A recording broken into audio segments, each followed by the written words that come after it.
Madame Kassavoubou, vous-même vous étiez candidate à la présidence de la République au premier tour. Est-ce que quand vous êtes présentée, honnêtement, vous vous disiez que vous aviez toutes les chances d'être élue, de vous retrouver au second tour, par exemple? Mais madame, nous avons d'abord eu un objectif en tant que Congolais, c'était de faire en sorte que la cause nationale puisse aller au plus loin. Et il ne fallait surtout pas que, comme on l'avait entendu, et vous comme nous d'ailleurs, que voilà, les dés étaient jetés et qu'un seul candidat avait déjà été choisi par l'Occident et que c'est celui-là qui devait triompher. Il fallait que la nation congolaise trouve ses voix, trouve comment dirais-je, ses arguments, de manière à ce que les aspirations du peuple congolais puissent être bien comprises. Parce que, donc finalement, vous ne croyez pas au fond, vous ne croyez pas arriver jusqu'au second tour. Ah mais madame, écoutez, comment ne pas y croire lorsqu'on a été soumis à l'exercice de devoir verser 50 000 $ en tant que fille du pays pour pouvoir être candidate à la présidence de la République. Donc ce sacrifice-là doit être bien fait.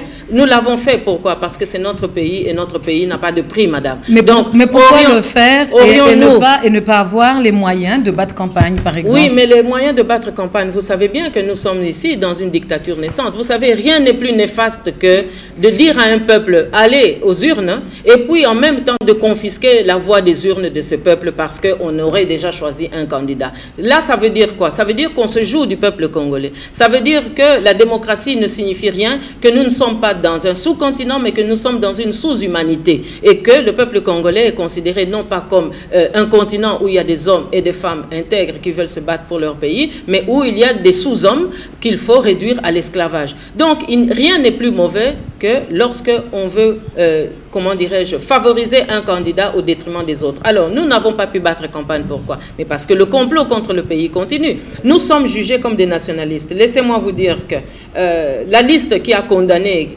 qui a frappé M. Tshisekedi d'ostracisme, eh bien, nous figurons aussi sur cette liste-là. Pourquoi? Parce que nous défendons notre pays et comme notre pays a beaucoup de richesses, il y a beaucoup d'appétits extérieurs qui voudraient nous réduire au silence de manière à ce qu'on puisse disposer de cette nation congolaise, de cette terre congolaise à leur guise. Alors nous, nous disons non. Donc nous devons nous battre pour que notre pays revienne effectivement à nos enfants et que nous puissions bâtir un meilleur avenir à nos enfants. Alors à partir de là, nous avions les moyens de nous battre, nous avions les arguments, mais nous avons été empêchés de battre campagne, chère madame. Et c'est là que le danger s'inscrit. Et j'interpelle justement une certaine... Comment vous avez été empêché? Moi, personnellement, comme j'ai eu déjà à le démontrer, j'ai été victime d'attaques dans mon fief, à Tchéla. Des artisans, des acteurs se revendiquant de l'AMP ont embrigadé des jeunes qui l'ont avoué d'ailleurs parce qu'il y a une enquête, je vous le précise tout de suite, pour qu'on puisse nous empêcher de battre campagne de manière à ce que notre candidat ne puisse pas trouver toute la latitude d'expression populaire. Je parle du premier tour. Pourquoi vous n'avez pas battu campagne? Mais madame, par exemple, si vous avez été dans votre fief, pourquoi par exemple vous n'êtes pas parti au Katanga ou dans le Kivu? Mais parce que vous savez très très bien que au début du processus, il était bien entendu que le financement de la campagne électorale et du processus, pour qu'il soit transparent, pour qu'il soit démocratique et pour que ce processus soit bien libre, il fallait que tous les candidats, en tous les cas que le processus soit crédible. Et pour que cette crédibilité puisse être établie, il était bien compris qu'il y aurait un financement, soit à travers des partis, soit à travers des candidats. Mais d'un côté comme de l'autre, les réponses n'ont pas été fournies, tout simplement parce qu'il fallait museler l'opposition, il fallait empêcher qu'on puisse perturber le candidat que certains lobbies extérieurs avaient déjà choisi. Donc, il y a un complot. Moi, je voudrais bien qu'on puisse se pencher davantage là-dessus et qu'on puisse revenir encore ici pour en parler. Mais nous avons été empêchés de battre campagne et puis il y a eu l'insécurité. Parce que ça, c'est quand même un élément très important. Parce que ceux parmi nous qui ont eu un peu plus de moyens, chère madame, et qui ont essayé de battre campagne, mais ils ont aussi rencontré beaucoup d'obstacles. Par exemple, des avions qui ont été réquisitionnés, ils n'ont pas pu prendre le vol le jour où eux le souhaitaient, ou alors ils arrivaient à destination pour repartir, ça posait de nouveaux problèmes, d'où des retards dans leur campagne.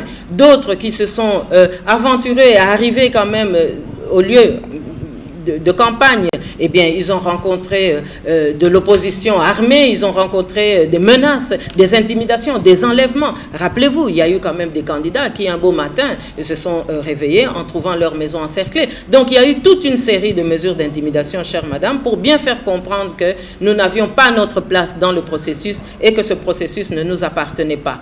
Donc, c'est là que moi je vais interpeller la conscience du peuple congolais.